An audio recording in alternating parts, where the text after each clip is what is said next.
우리가 용을 꼬시려면 뭐가 필요할까요? 막대한 돈? 뛰어난 학벌? 아니면 존나 잘생긴 아니요, 이런 거 다 부질없었습니다. 이번 유물을 분석하면서 드디어 인류가 그렇게 꿈에 그리던 드래곤 꼬시는 방법을 알아냈거든요. 그래서 이번 유물 보고에는 스몰더를 누구보다도 사랑하는 포터리님, 그리고 드래곤을 사랑하는 모든 이사님들에게 바치도록 하겠습니다. 현란한 춤사위와 뛰어난 류트 실력, 그리고 목숨을 아끼지 않는 구애 정신으로 마을을 박살내러 온 이모의 드래곤을 꼬셔버리는 엉뚱하고 사랑스러운 제12호 유물 드래곤 키서입니다. 평화로운 어느 날 낭만 가득한 음유시인 도밍고는 오늘도 마을 사람들에게 흥겨운 음악을 선사하며 하루를 보내고 있었습니다. 그런데 마을에 큰 위기가 닥치고 말았습니다. 사악한 블랙 드래곤 루시아나가 굶주림에 지쳐 마을을 습격하고 말았거든요. 마을 사람들은 도망치기 바빴지만 우리의 도밍고는 달랐습니다. 저 사악한 블랙 드래곤의 눈을 보니 배고픔이 아닌 다른 것에 굶주려 있는 것 같았거든요. 마치 사랑을 갈구하는 것처럼 말이죠. 그 가엾은 눈을 보니 도밍고는 자신도 모르게 루시아나에게 빠져들고 맙니다. 집을 통째로 뜯어먹는 모습까지 너무나 사랑스럽습니다. 도밍고는 장미 한 송이를 들고 사랑스러운 루시아나에게 당당히 걸어갔습니다. 그리고 까칠한 그녀를 꼬실 기막힌 계획을 실행하죠. 이제 이 유물에 대한 심층 분석을 해보겠습니다. 이번 유물은 설명이 필요 없습니다. 단도직입적으로 말하면 진짜 재밌었습니다. 군더더기 없는 연출과 도밍고의 시원시원한 움직임, 루시아나의 공격을 피하면서 느껴지는 쾌감, 그녀를 유혹하기 위한 다양하고 신명나는 미니게임까지, 그래픽부터 게임성까지 어디 하나 매력이 빠진 곳이 없었어요. 소울라이크를 지향한다고 되어 있지만 다크소울처럼 미칠 듯이 어렵지도 않았습니다. 루시아나의 공격은 위협적으로 보이지만 패턴만 파악하면 적당한 긴장감 속에서 즐길 수 있었죠. 이번 유물은 라틴 아메리카풍의 흥겨운 분위기가 진하게 묻어납니다. 도밍고의 스페인 억양이 묻은 영어 발음과 별난한 댄스가 그 느낌을 더욱 극대화해주죠. 특히 빠르게 회전하며 발을 구르고 박수를 치는 이 파워풀한 동작도 한몫하고요. 일정 시간이 지나면 나팔 연출과 함께 루시아나를 유혹할 수 있는 아이템이 랜덤으로 날아오는데, 이 아이템을 주어 표시된 장소에 가져가면 미니게임을 할 수 있습니다. 루시아나를 꼬실 수 있는 방법은 다양합니다. 현란하고 신명나는 댄스, 낭만이 가득 담긴 류트 연주, 분위기 있는 건배, 그녀와 얼마나 잘 맞는지 테스트해볼 수 있는 퀴즈와 사랑스러운 반지 고백까지, 미니게임들이 다양한 형태로 바뀌어 쉽게 단조로워지지 않았습니다. 아니, 드래곤이 이렇게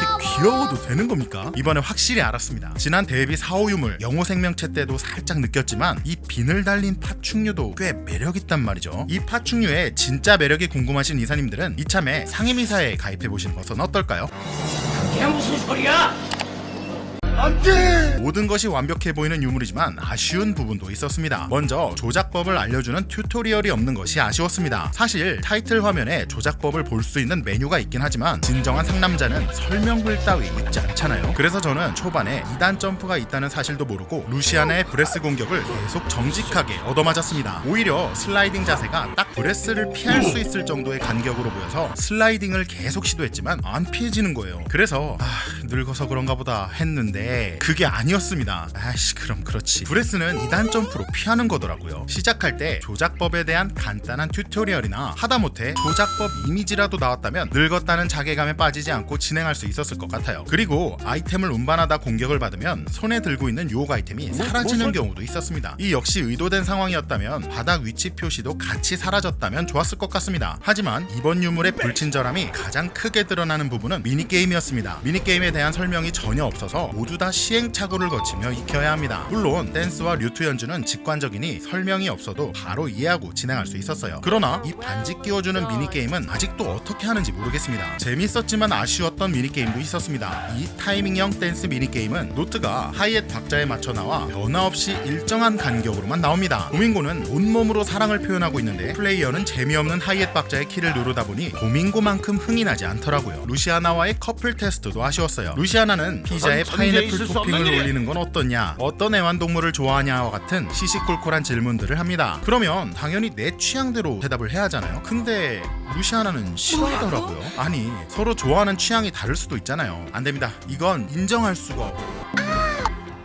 진짜 귀여우니까 참는 루시아나가 어떤 답을 원하는지에 대한 단서가 없습니다. 그런데 답은 정해져 있고 나는 대답만 해야 하는 테스트는 루시아나의 매력을 조금은 떨어뜨리는 미니게임이 아닌가 생각됩니다. 이건 한글 자막이 없어서 제가 뉘앙스를 정확히 이해하지 못한 탓도 있을 거예요. 마지막으로 이건 대단한 건 아니고 사소하지만 만약 바꾼다면 유물의 분위기를 확 끌어올릴 수도 있지 않을까 생각되는 부분도 있습니다. 바로 BGM입니다. 이번 유물이 단순 중세 판타지 세계관에서 진행되는 RPG였다면 지금 음악도 나쁘지 않았을 거예요. 하지만 도밍고 도밍고의 억양과 현란한 춤 사이가 만들어내는 이 강력한 라틴풍의 에너지가 BGM과 녹아들지 않더라고. 장화시는 고양이에 사용됐던 디아블로 로조처럼 빠른 템포의 통기타 손율과 강한 리듬이 살아있는 음악이었다면 도밍고의 발구르기와 박수, 회전 동작이 훨씬 강렬하게 느껴졌을 것 같습니다. 그래도 이런 아쉬움들이 전체적인 재미를 무너뜨릴 정도는 아니었어요. 음악과 댄스로 이모의 드래곤을 꼬셔버린다? 이건 정말 미친 주제가 아닐 수 없잖아요. 아니 근데 잠깐만, 공룡은 새의 조상이고 얘도 어찌 보면 용이고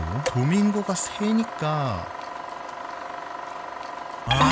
그래서 가능한 거예요. 존경하는 이사님, 이제 종합적인 유물 감정을 보고합니다. 이번 유물은 난폭한 드래곤도 얼마든지 귀여울 수 있다는 점을 깨우쳐준 유물이었습니다. 드래곤 키서는 스팀 유적지에서 무료로 제공하는 공공 유물입니다. 원주민들은 이번 유물을 압도적으로 긍정적으로 평가하고 있습니다. 저 관장도 원주민들의 의견에 압도적으로 긍정합니다. 발칙한 캐릭터들의 설레는 서사도 매력이지만 무엇보다 우리 박물관이 추구하는 철학인 재미가 한가득 담겨 있었거든요. 분명 불친절한 설명과 몇 가지 버그, 짧은 분량과 같은 아쉬움이 남지만 이번 유물의 재미를 크게 훼손할 정도는 아니며 누구나 편안히 즐길 수 있는 무료라는 점까지 생각한다면 충분히 감수할 수 있는 작디 작은 부분이라 감히 말씀드리겠습니다. 자, 이제 이사회의 비준 절차를 시작합니다. 그 전에 제11호 유물 신이섬니아의 전시 위치 비준 결과를 말씀드리겠습니다. 제11호 유물은 이사님들의 투표 결과에 따라 우리 박물관 자료실에 보관하였습니다. 이번 제12호 유물 드래곤 키서는 우리가 남친, 여친을 만들기 위해서는 얼굴이든 종족이든 중요하지 않다는 사실을 알려주었습니다. 필요한 것은 신명나는 춤 사위와 음악적 재능, 쟁취하고 싶은 사람이 생겼다면 목숨을 아끼지 않는 구애 정신이 필요하다는 것을 깨우쳐줬죠. 분석하는 동안 아쉬운 부분들이 존재했습니다만 저 관장에게 웃음과 재미를 끊이지 않게 해주었고 엔딩에서 보여주는 사랑 가득 담긴 일러스트가 짙은 여운까지 남겨주었습니다. 그래서 저 관장은 이번 유물을 관람객들에게 더 많이 소개하고 널리 알리기 위해 제1전시관에 전시하는 것을 제안합니다. 이사님, 이제 퀴즈 기능을 이용해 비준안을 결제해 주십시오. 모바일로 시청하시는 이사님들은 댓글창을 옆으로 넘기시면 투표하실 수 있습니다. 관장의 제1전시관 전시 결정에 동의하십니까? 아니면 이번 유물을 다른 전시관에 전시해야 한다고 생각하십니까? 이사님의 냉철한 결제를 기다리겠습니다.